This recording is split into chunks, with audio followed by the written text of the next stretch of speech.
जम्मू व कश्मीर के जिला राजौरी के नौशहरा इलाके में गदागिरी करने वाली ज़ईफ़ुल उम्र खातून की रिहाइश से इंतजामिया ने लाखों रुपए बरामद करने का दावा किया है।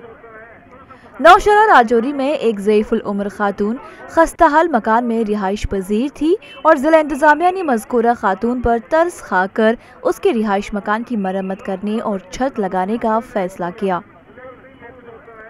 जब जिला इंतजामिया मज़कूरा खातून के रिहायशी मकान की मरम्मत और छत लगाने के लिए रिहायशी मकान का दौरा करने के लिए गए तो वहां उन्होंने मकान के अंदर से मुख्तलिफ डब्बों में रखे गए लाखों रुपए के नोट बरामद कर लिए।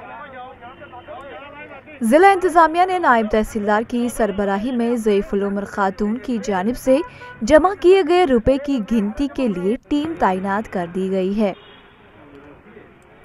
नायब तहसीलदार की सरबराही में टीम मज़कूरा खातून की जानिब से गदागिरी के दौरान जमा किए गए नोटों की गिनती कर रहे हैं।